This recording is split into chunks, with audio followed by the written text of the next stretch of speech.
Et salut tout le monde les gars, c'est la Porax, aujourd'hui pour une toute nouvelle vidéo. Donc les gars, je vous balance une compilation des épisodes des Simpsons que j'ai fait moi-même. Je vous laisse regarder ça et vous m'en redirez des nouvelles dans l'espace commentaire. C'est parti pour 45 minutes de vidéo. Mais avant ça, n'hésitez pas à liker cette vidéo, mettre un commentaire et la partager. Et si vous n'êtes pas abonné, c'est le moment de le faire parce que la chaîne n'est pas prête de s'arrêter. On sort 2 vidéos par semaine et on rush les 20 000 abonnés. Alors rejoins-nous et aide-nous à construire la plus grosse communauté des fans de Simpsons de tout internet. Bon, assez de blabla, bon visionnage. Et si je vous disais que dans un épisode des Simpsons, Homer a tenté de mettre fin à ses jours? Oui, vous avez bien entendu, cet épisode a provoqué un énorme choc dans les studios de la Fox. Énormément de téléspectateurs ont été choqués de cet épisode. Certains en parlent encore aujourd'hui, et dans cette vidéo, on va revenir sur cet épisode et comprendre ce qui a poussé Homer à cet acte, et surtout les conséquences sur la série. Mais avant de continuer, il faut savoir qu'une vidéo comme celle-ci me prend énormément de temps à écrire, à monter, à documenter, donc si tu veux me soutenir, like la vidéo, abonne-toi et lâche un commentaire, franchement, ça m'aiderait énormément pour le référencement. Bon, on rentre dans le vif du sujet et c'est parti. Dans l'épisode saison 11, épisode 6, intitulé Hello Getter, Hello Father, Homer tente clairement de mettre fin à ses jours. Mais pour comprendre pourquoi, il faut commencer par le début de l'histoire. Tout commence avec Homer qui dort 48 heures d'affilée. Ouais, vous avez bien entendu, 48 heures d'affilée, et même pour lui, c'est énorme. Homer se rend au travail avec 26 heures de retard. Et son patron, qui est d'autre que Monsieur Burns, est très énervé contre lui et va même jusqu'à s'en prendre à lui physiquement et lui oblige même à manger des restes de produits chimiques. Oui, l'épisode vient de commencer et c'est déjà n'importe quoi. À la suite de ça, Homer se fait inviter par ses amis pour aller au bowling. Il accepte avec grand plaisir. Il part avec Carl et Lenny et se retrouve tout simplement au bowling pour une excellente partie. À ce moment-là, Marge demande à Homer pourquoi il n'est pas rentré et Homer explique que Lenny a eu un accident de travail et Marge est dévastée. Et ça, ce petit détail, on en reviendra juste après. Sur place, à la surprise générale, alors que Homer est littéralement un pied dans tous les domaines possibles, il réussit sa partie de bowling d'une manière des plus spectaculaires. Il enchaîne les points et de plus en plus de personnes se jouant autour de lui pour observer de plus près. Et la télévision commence même à venir sur place et lancer un prime en direct sur la chaîne d'information principale de Springfield. Et manque de chance pour lui, Marge et le reste de sa famille étaient devant la télévision à ce moment-là. Et stop, le comportement de Marge à ce moment-là, c'est littéralement un red flag. Je vous laisse regarder la scène et dites-moi ce que vous en pensez.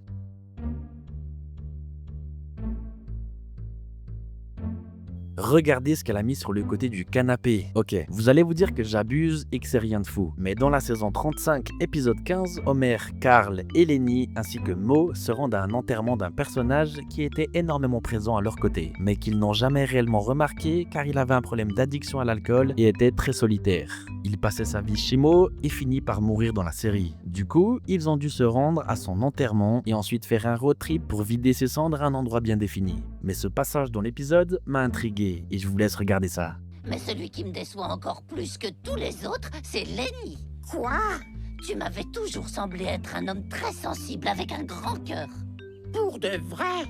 Et là, stop, je vous vois déjà venir et me dites pas que c'est une simple coïncidence. Marge a l'air d'avoir des sentiments pour Lenny. Et ça, pour un couple comme les Simpsons, c'est pas bon pour l'avenir. Mais bon, on commence à se perdre dans les théories du complot et je pourrais passer la journée à débattre dessus. Donc, revenons au sujet principal de la vidéo. Homer réussit à décrocher 300 points. Et là, c'est un record historique à Springfield. Il passe dans des émissions de télévision, à l'école de son fils, dans les journaux, il se fait même surnommer le héros de Springfield. Oui, c'est assez facile de concurrencer Superman à Springfield. Pas besoin d'avoir de grands super pouvoirs, simplement de posséder un bon lancer de boules. Mais son buzz ne dure pas longtemps et il réalise qu'il n'est pas une vraie star et que son buzz ne va pas durer 10 ans. La télévision est déjà en train de lui cracher dessus et de le critiquer. À cause de ça, Homer déprime réellement. Il sort dehors et là, une musique se lance. Je vous laisse l'écouter. Il va jusqu'à monter sur le haut d'un bâtiment et fait un petit discours de préparation avant de sauter. Et là, c'est complètement fou, mais le mec derrière lui qui est également pressé pour sauter le pousse dans le vide. Oui, c'est littéralement fou. Autant de monde prêt à sauter dans le vide, on pourrait se poser des questions sur l'état général de Springfield. Par chance, Homer survit grâce à des travaux d'une bouche d'égout juste en dessous du bâtiment. Après ça, il réalise que finalement son objectif personnel doit être de s'occuper de sa famille. Donc il essaie de se rapprocher de chacun de ses enfants, mais il comprend très vite que la place qu'il a laissée et que son absence n'a plus d'importance. Il décide du coup de se rabattre sur Maggie. Mais cette petite, même si on dirait pas trop comme ça, elle a un très fort caractère et elle ne se laisse pas faire. Homer tente plein d'activités avec elle et finit même par tenter de lui faire découvrir l'océan. Et il finit même par se faire emporter par le courant. Il tente de revenir, mais là, impossible. Il commence à se noyer. Mais Maggie, intelligente comme elle est, décide de venir le sauver. Et devinez quoi? Elle réussit sa mission. À l'aide de ses nageoires, elle fonce dans l'eau. Oui, c'est littéralement un bébé de 12 kilos à tout péter qui part sauver un homme adulte de 130 kilos facile. Après ça, Homer se retrouve sur la plage avec un médecin et sa famille. Il remercie 1000 fois Maggie pour son courage et grâce à ça, leur relation s'est grandement améliorée. Il décide désormais de passer énormément de temps ensemble avec elle. Même s'il triche encore avec elle parce que cette petite, elle a failli battre son record au bullying. Mais là où l'épisode divise vraiment, c'est dans le message qu'il envoie aux spectateurs. Parce que oui, Les Simpsons, c'est une série animée, mais ça reste regardé par des millions de jeunes, y compris des mineurs. Et là, on parle d'un père de famille qui grimpe sur un toit pour mettre fin à ses jours, sans filtre, sans avertissement, en prime time sur la télévision. Même si la scène est rattrapée par un rebondissement comique, le sujet reste extrêmement sensible. Certains téléspectateurs ont salué le courage de la série, d'autres ont estimé que c'était beaucoup trop sensible, trop brutal et surtout pour une série aussi populaire auprès des jeunes. Et en vrai, qui aurait cru voir un jour Homer Simpson en pleine crise existentielle et qui finit par sauter d'un toit? J'aimerais bien avoir votre avis sur la question, est-ce qu'une série aussi connue du grand public peut traiter ces sujets aussi complexes que celui-ci? À sa manière, cet épisode parle de vide, de désillusion, de ce moment où même la gloire ne suffit plus. Homer découvre que la célébrité c'est éphémère et quand ça s'effondre, il n'y a plus rien. Et c'est justement cette perte de sens qui le pousse au bord du gouffre. Mais il finit par comprendre que le vrai sens de sa vie, c'est sa famille et qu'il doit s'en occuper. Et ça, c'est beau et fantastique. Surtout pour Maggie, qui l'avait trop souvent ignoré. Le message est fort.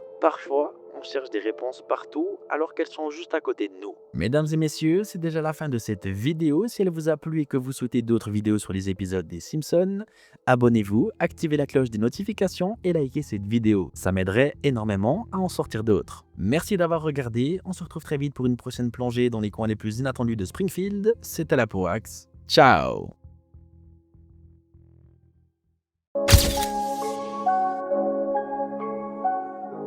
Et si je vous disais que l'épisode censé ouvrir la saison 3 des Simpsons n'est pas celui que vous croyez. Officiellement, c'est Lisa qui va à Washington où Homer pense avoir gagné $1 million. Mais découvre à la banque que son chèque est invalide. Sauf qu'on s'en fout parce que ce n'est pas le premier épisode de la saison. Le vrai premier épisode, c'est mon pote Michael Jackson. Et dans cette vidéo, on va découvrir pourquoi cet épisode a été supprimé. Mais avant de plonger dans cette histoire, laissez-moi poser les bases. Je suis un jeune créateur de contenu, passionné de storytelling, mais aussi un mec qui a mis sa chaîne en pause pendant bien trop longtemps. Et pourtant, croyez-le ou non, même Michaud lui-même m'a fait une pub. Une vraie pub, le genre de coup de pouce qui aurait pu changer une vie mais que j'ai laissé filer. La faute à quoi? L'hésitation, la procrastination, le doute, peut-être, on ne sait pas, ou bien simplement la vie. Mais aujourd'hui je suis de retour pour vous raconter des histoires vraies, des histoires sombres et des histoires oubliées. Des histoires comme celle de cet épisode des Simpsons que la Fox et Disney et toute l'industrie ont préféré enterrer. Alors, si ce genre de contenu vous parle et que vous aimez qu'on vous raconte des choses que personne ne prend le temps de déconstruire, n'hésitez pas. Un like, un abonnement, un commentaire, tout fait la différence. Que vous le croyez ou non, mais un simple like, un commentaire me ferait énormément plaisir et aiderait ma vidéo à vraiment se propager dans l'algorithme de YouTube. Bon, revenons à notre sujet, on va déjà regarder ce qui pourrait poser problème dans cet épisode. On peut voir Lisa qui pince le nez de Bart. Voilà, c'est ça, ça a choqué tout le monde, vous avez tout compris, et du coup ils ont banni l'épisode. Fin de la vidéo.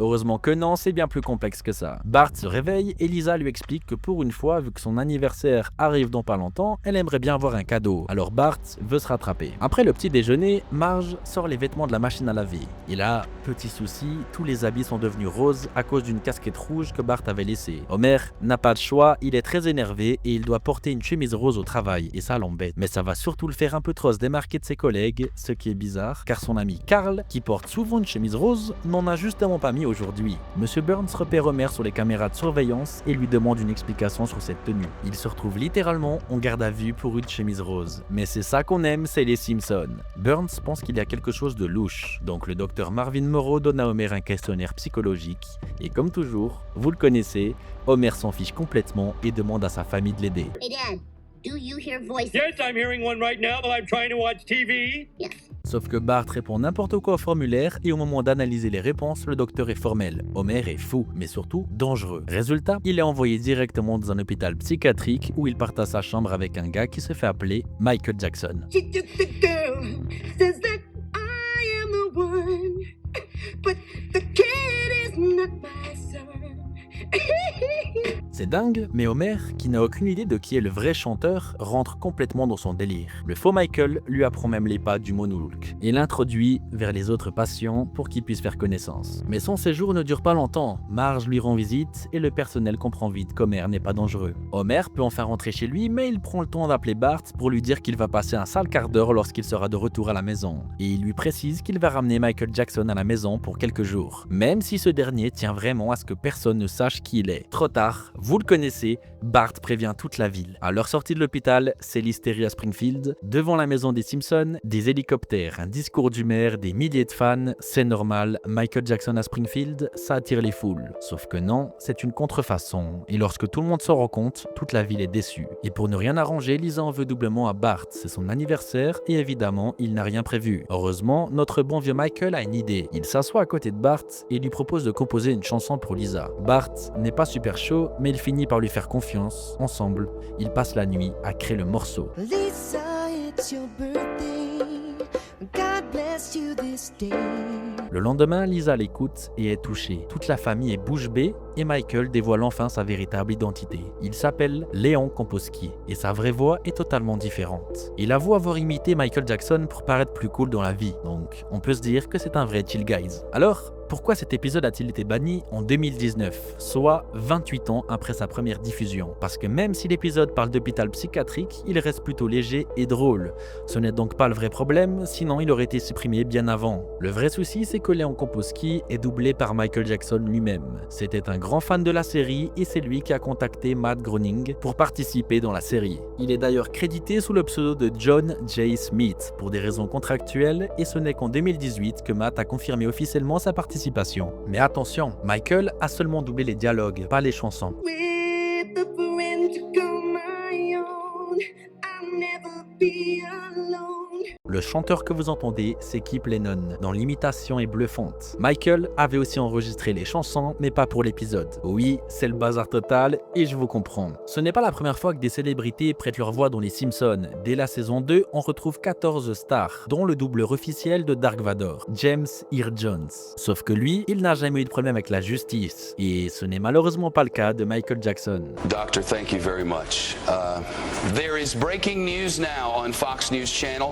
The Los Angeles Times and the Associated Press are now reporting Michael Jackson has died in Los Angeles this afternoon. Sa mort en 2009 choque le monde entier. En hommage, la Fox rediffuse le clip de To the Bartman, coécrit par lui-même, puis l'épisode en question. Mais pour certains, cette émotion est teintée de malaise. Dans les années 90, Michael est accusé d'abus sexuels sur mineurs, sur Jordan Chandler, puis Gavin Arvizo. Aucune accusation n'est prouvée devant la justice, mais en 2019, tout bascule. Le documentaire Living Neverland sort avec de nouvelles révélations et accusations qui frappent le monde. Je ne vais pas rentrer dans les détails, mais ce n'est pas très joyeux. Après la diffusion, plusieurs médias réagissent. Des stations de radio du monde entier retirent sa musique de leur radio. Dans la foulée, Al Jeans, l'un des réalisateurs des Simpsons, va plus loin, en accusant Michael Jackson d'avoir utilisé son apparition dans les Simpsons pour séduire et manipuler une génération plus jeune de garçons. Mais les accusations ne s'arrêtent pas là. James L. Brooks, l'un des producteurs de la série, a aussi réagi. Il dit « Les gens avec qui je travaille et avec qui je me dispute souvent sur les blagues étaient unanimes.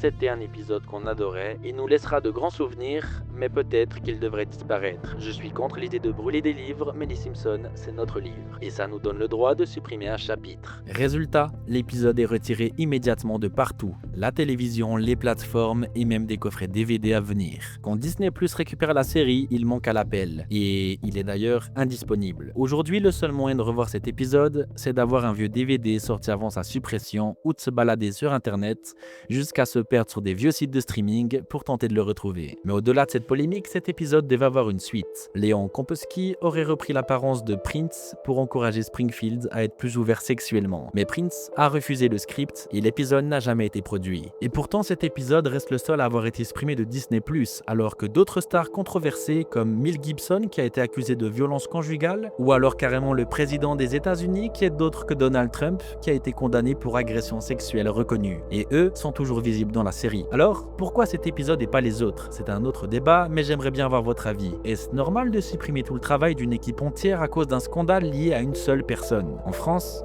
c'est le seul épisode inaccessible, mais dans d'autres pays, plusieurs épisodes des Simpsons ont été modifiés ou bannis pour véhiculer des messages plus acceptables. Voilà, c'est déjà la fin de cette vidéo. Si elle vous a plu, likez cette vidéo, mettez un commentaire et abonnez-vous, ça m'aiderait énormément. Alors je sais bien qu'on s'éloigne un peu du type de storytelling que je fais d'habitude, mais si vous aimez bien ce genre de format, dites-le moi en commentaire et j'en sortirai une autre très bientôt. Abonnez-vous, activez la cloche de notification, lâchez un like et dites-moi ce que je peux améliorer pour la prochaine vidéo. C'était la Pourax, je vous embête une dernière fois, mettez un like, ça m'aiderait énormément. Ciao!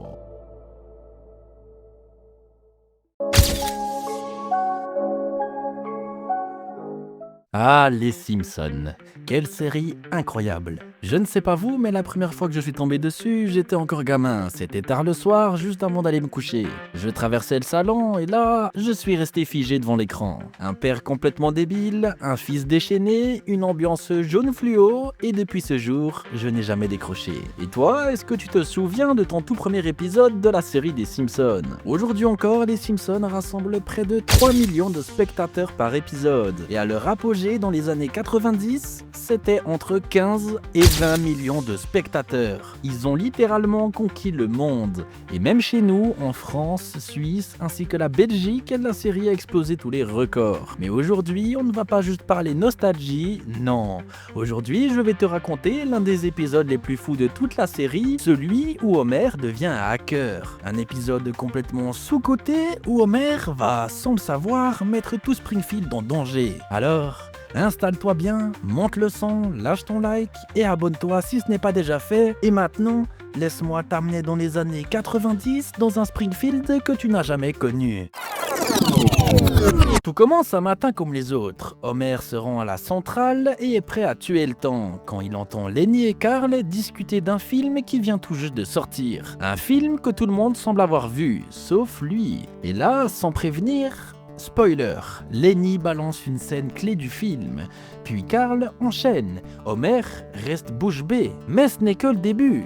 Toute la matinée, ça parle du film, et à midi, au fast-food avec Bart et Milouz, Homer croit enfin pouvoir souffler. Mais non, même le jouet dans le menu en fond parle du film.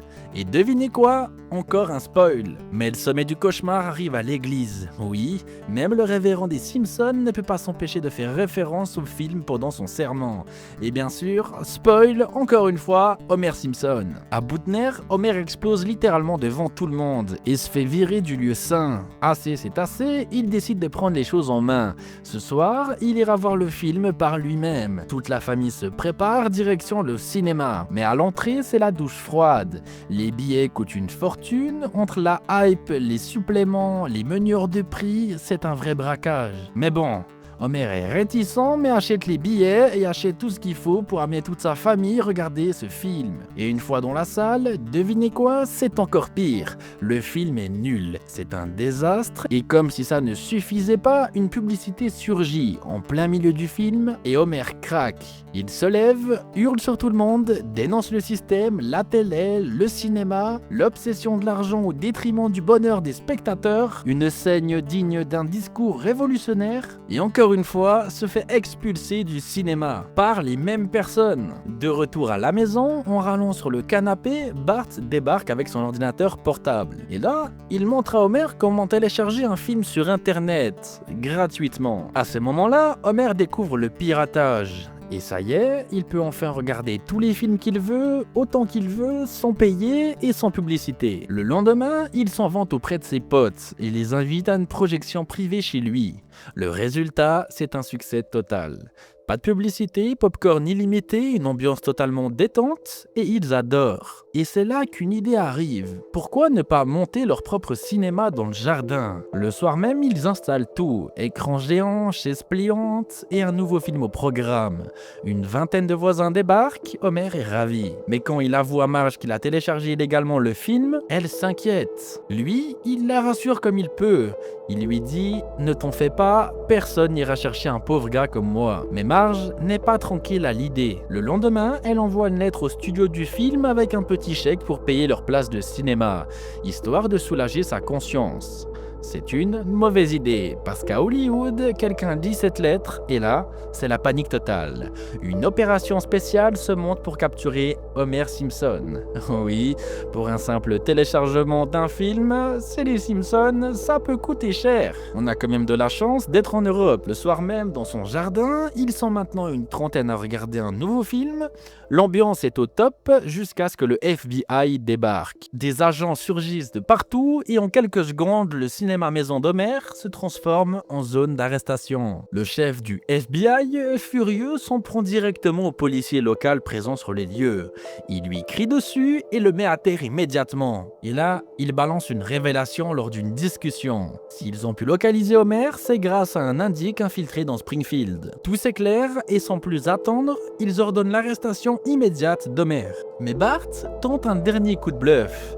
Il relance le film sur le projecteur du jardin, une scène d'action plein de bruit et de fureur se lance alors, ce qui provoque un vent de panique auprès de tous les agents et ils perdent leur concentration pendant quelques secondes. Assez pour qu'Homer tente une fuite désespérée. Mais le chef du FBI ne plaisante pas lui. Il dégaine son fusil à pompe et tire non pas sur Homer, mais sur l'ordinateur portable. L'écran explose et plus aucun film ne sera projeté. Homer se fait arrêter et résultat, quelques heures plus tard, il est menotté dans un bus en direction d'une prison américaine de haute sécurité. Vous vous demandez comment est l'ambiance? Très hostile. Les autres détenus le détestent. Pour eux, ce qu'Homer a fait est impardonnable. Oui, c'est vraiment culotté de la part de ces détenus, parce que vu leur tête, on peut très bien se dire qu'ils ont dû faire des choses pas très folles pour en arriver là. Mais alors que les tensions montent dans le bus, ça part en bagarre et le conducteur perd le contrôle et sans le vouloir, il bascule. Il dévale une pente et s'écrase sur des rails de train. Tout le monde est en panique, pas mal de monde est inconscient et certains en profitent pour s'évader. Un train arrive tout droit en direction du bus, Homer essaye de s'enfuir,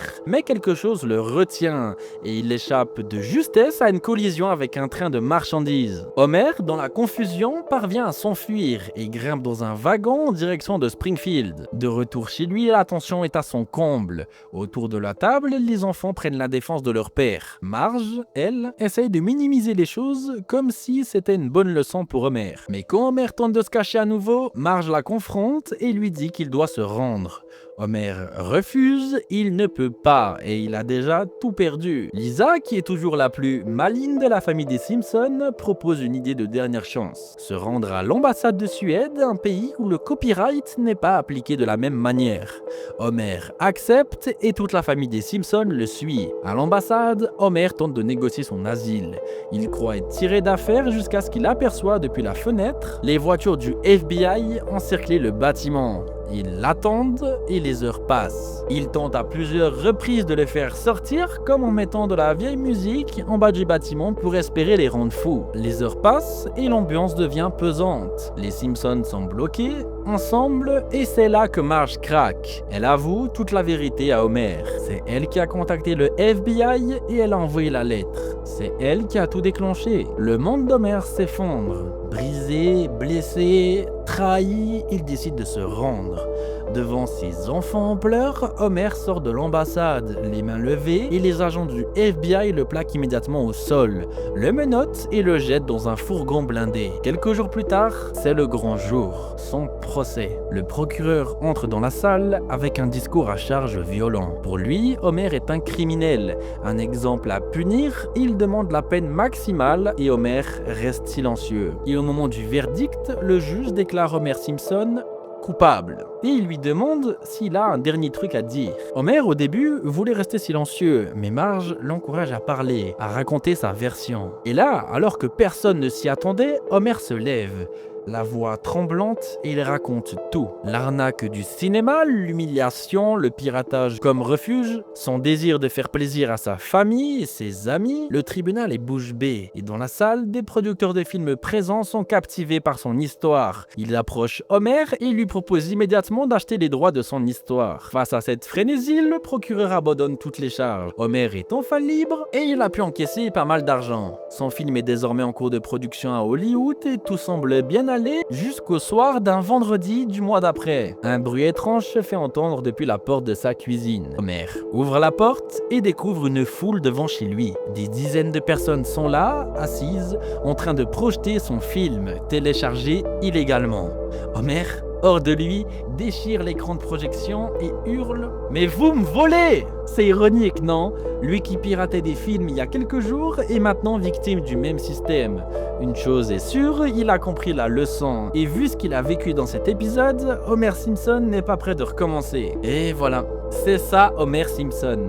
Capable du pire mais aussi du plus sincère. Il voulait juste passer un bon moment avec sa famille et il a fini traqué par le FBI, trahi par les siens et vendu à Hollywood. Ironique, absurde, mais tellement Simpson. Et quelque part, c'est ce qui rend cet épisode génial. Il te fait rire, mais il te fait aussi réfléchir à ce qu'on consomme, à la culture et à la manière dont on le protège. Si t'es resté jusqu'ici, t'es un vrai. Écris Hackmer dans les commentaires pour que je connaisse qui sont les soldats qui restent jusqu'au bout. Et toi, tu ferais quoi à la place d'Homer? N'oublie pas de t'abonner si c'est pas déjà fait. Je poste 2 vidéos par semaine sur les Simpsons. Like, commente, partage. Tout ça m'aide énormément à faire grandir la chaîne. Si tu as une idée d'épisode ou de concept pour une prochaine vidéo, balance ça en commentaire, je réponds à tout le monde. Merci pour votre force et à très vite pour un nouveau voyage à Springfield. C'était la Pourax, ciao.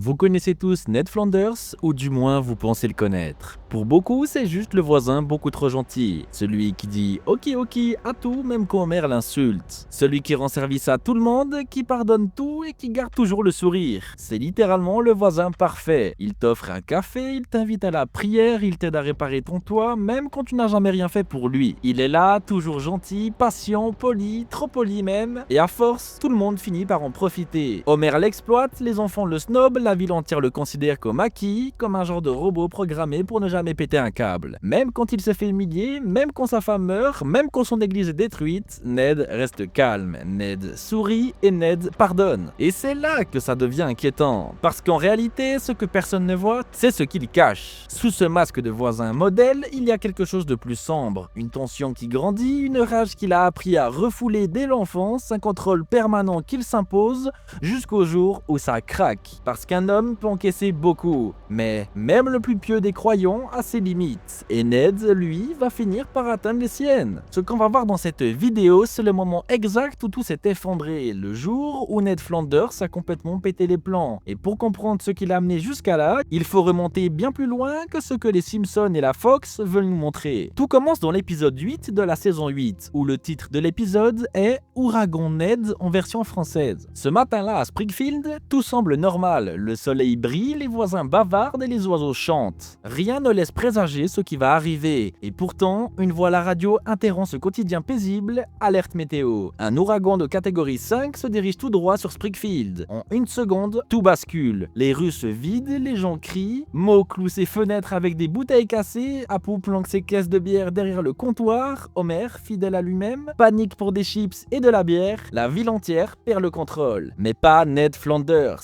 Ned reste calme, trop calme. Il a entendu l'alerte, il a vu les nuages et il sait ce qui arrive. Mais il refuse de céder à la panique. Il rassemble Rod et Todd ainsi que sa femme, prie avec eux et leur sourit. Puis il sort et commence à se préparer. Avec une précision chirurgicale, il renforce ses fenêtres, vérifie ses réserves, répare le toit, place des couvertures d'urgence, calcule l'impact du vent, règle la température de son congélateur, place un coussin sous chaque porte. Il ne laisse rien au hasard. C'est plus que des précautions, c'est un plan de survie millimétré. Et pendant que tout le monde court dans tous les sens, il distribue même des lampes de poche à ses voisins. Il propose de l'aide à Homer, il rassure tout le monde avec des phrases comme « Ce n'est qu'un petit coup de vent, Dieu nous protège », mais ce n'est pas Dieu qui le protège, c'est le contrôle. Parce qu'en vrai, Ned n'a pas confiance. Pas en ses voisins et même pas en sa propre maison. Il ne fait confiance qu'à lui-même et à Dieu. Derrière chaque vis qu'il serre, derrière chaque clou qu'il plante, c'est une angoisse qu'il essaye d'étouffer. Une peur qu'il refuse de montrer et ce calme qu'il impose est peut-être la chose la plus instable de toute la ville. L'ouragan finit par frapper Springfield, le ciel devient noir, les arbres tombent et les tuiles s'envolent. La ville est secouée comme jamais. Le bowling est littéralement dans les airs à ce moment-là précis. Mais après quelques heures, tout s'arrête. Le calme revient, les nuages se dissipent et le soleil réapparaît. Et Springfield découvre les dégâts. Quelques branches cassées, une vitre brisée ici, par là. Rien de dramatique. Au fait, tout le monde s'en est plutôt bien sorti. Enfin, tout le monde, sauf une seule personne, Ned Flanders. Sa maison n'existe plus, rasée, dévastée, arrachée du sol. Là où se trouvait son foyer, il ne reste que des planches brisées, un lit tordu et une girouette plantée dans le sol. C'est comme si l'ouragan avait visé uniquement Ned. Et là, tu sens un truc se briser en lui. Il garde son calme, son apparence, il remercie Dieu, il sourit, il dit que tout ira bien. Mais à l'intérieur de lui, quelque chose est en train de mourir. Parce que pendant que tout le monde rit, plaisante, fait des blagues sur sa malchance, lui se demande pourquoi moi. Il a tout fait correctement, il a aidé ses voisins, il a cru, il a prié, il a respecté les règles, le code pénal, il n'a jamais haussé le ton et pourtant c'est lui qui est puni. Ned ne le dit pas mais il se sent abandonné, pas juste par ses amis mais par Dieu lui-même. Et attention, ce n'est pas du tout la première fois que ça arrive à Ned. Dans la saison 6, épisode 14, où le titre est La comète de Bart, Bart découvre une comète qui fonce tout droit sur Springfield. Toute la ville est en panique, les habitants se réfugient tous dans l'abri anti-atomique de Ned Flanders, le seul abri solide est prêt. Mais quand tout le monde se bouscule pour rentrer, il réalise qu'il n'y a pas assez de place pour tout le monde. Homer décide alors d'exclure Ned de son propre abri. Résultat, Ned est mis dehors avec son calme habituel, et tout le monde le regarde partir sans rien dire. Et finalement, la comète explose dans l'atmosphère et ne fait plus de peur que de mal. Et pour conclure, un astéroïde minuscule tombe pile sur l'abri de Ned et le détruit complètement. C'est un gros symbole de son personnage, toujours prêt, toujours gentil et toujours sacrifié par les autres. Maintenant, retournons dans l'épisode. Et comme si ça ne suffisait pas, il n'a nulle part où aller. Il est obligé de dormir à l'église avec Rod et Todd ainsi que sa femme, comme des réfugiés. Son monde parfait est réduit à néant. Sa maison, sa routine, sa foi, tout a été emporté par le vent. Et pire que tout, personne ne prend sa douleur au sérieux, ni même le prêtre. Homer le regarde avec pitié, les autres font comme si tout allait bien et personne ne voit que Ned est en train de se fissurer. Quelques jours passent, Ned dort toujours à l'église comme un sans-abri et il continue de sourire devant ses enfants. Mais ses yeux sont vides, il a tout perdu et il sent bien que quelque chose en lui ne tourne plus rond. Puis un matin, Marge frappe à la porte et elle lui demande de venir. Alors il est surpris et vu qu'elle a un petit sourire, elle lui dit qu'elle a vraiment une grosse surprise. Une bonne nouvelle en apparence. Alors Ned la suit et les deux, ils montent en voiture avec ses enfants ainsi que sa femme. Ils arrivent devant son ancienne maison et là, surprise, toute la ville est là. Homer, Moe, Apu, Barney, Krusty, ils sont tous là. Tous lui font un sourire gêné. Et quand Ned lève les yeux, il voit sa maison. Refaite, rebâtie, en apparence, tout est là. La façade, le toit, la petite girouette, c'est parfait. Et sur le moment, Ned est ému. Il remercie tout le monde et il se dit que Dieu ne lui a peut-être pas complètement tourné le dos. Il pense que c'est un signe, mais alors qu'il rentre, c'est le début de la fin. Il comprend très vite que les rénovations ont été faites à la façon Simpson. Les toilettes sont dans la cuisine, la baignoire est suspendue à mi-hauteur du mur, les prises sont inversées, les meubles ne tiennent pas et les murs sont en carton. Le sol n'est pas en bois, mais juste du goudron avec de la peinture dessus. Rien ne va, absolument rien. Et Ned, il ne dit toujours rien.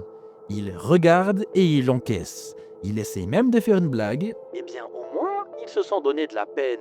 Mais sa voix tremble. Et puis, devant sa maison, Homer, évidemment, ne peut pas s'empêcher de toucher à la porte d'entrée. Et il la referme ou il l'ajuste, on ne sait même pas ce qu'il voulait faire. Mais là, tout s'effondre. L'entrée, le mur, le toit, tout s'écroule comme un château de cartes.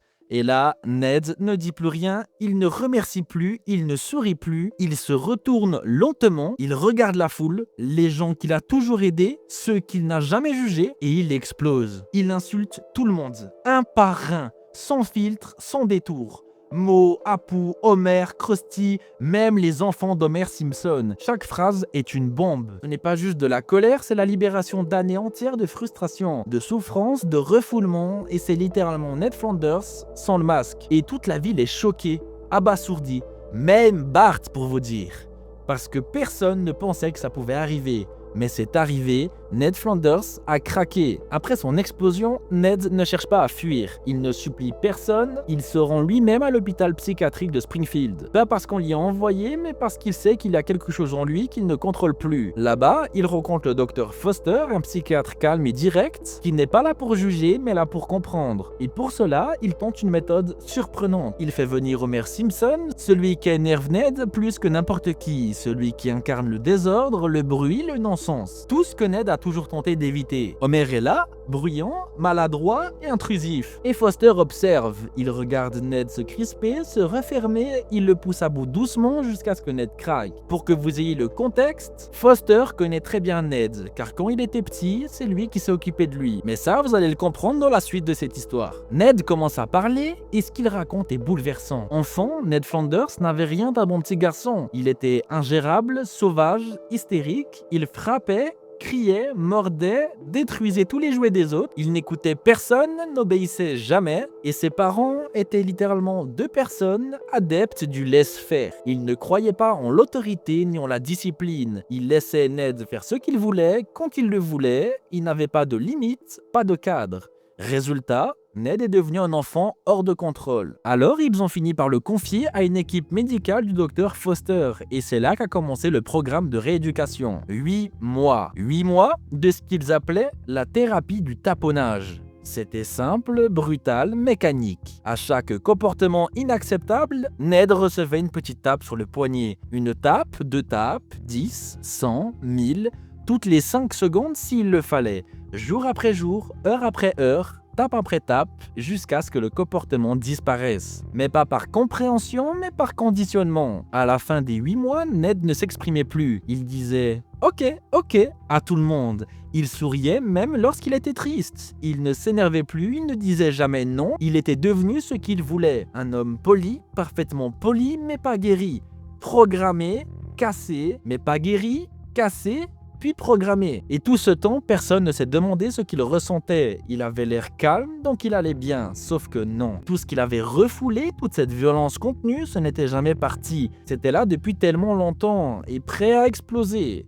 Et ce jour-là, devant le docteur Foster, Ned Flanders comprend enfin pourquoi il est devenu ce qu'il est. Et non pas par choix, mais par réflexe de survie. Après plusieurs jours passés à l'hôpital, Ned sort enfin. Et cette fois, ce n'est pas dans le silence.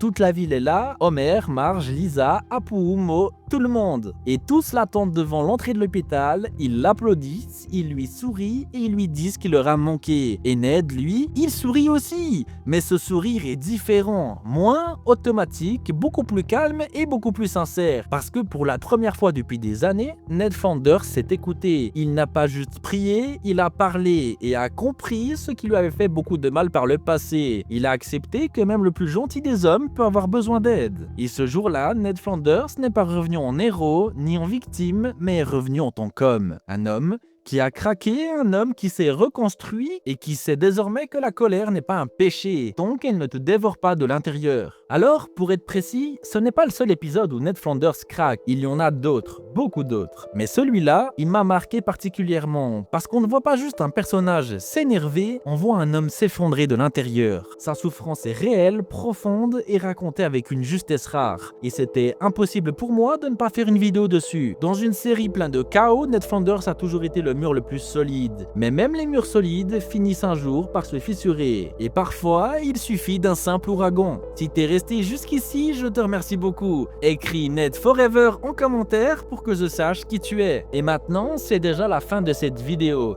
Et si tu l'as apprécié, n'hésite pas à aller voir mes 2 dernières vidéos qui sont aussi sur les Simpsons. Mets un like, abonne-toi, ça m'aiderait énormément à continuer ce genre de contenu.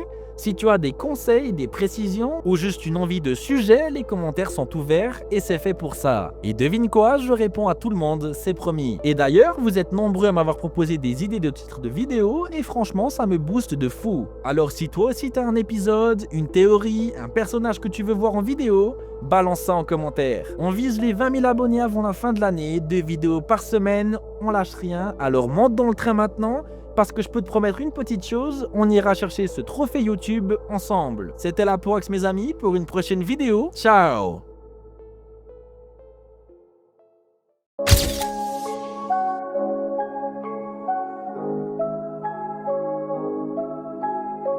La poule, la poule, la poule, la poule, la poule, la poule, la poule, la poule, la poule, la poule, la poule, la poule, la poule, la poule, la poule, la poule.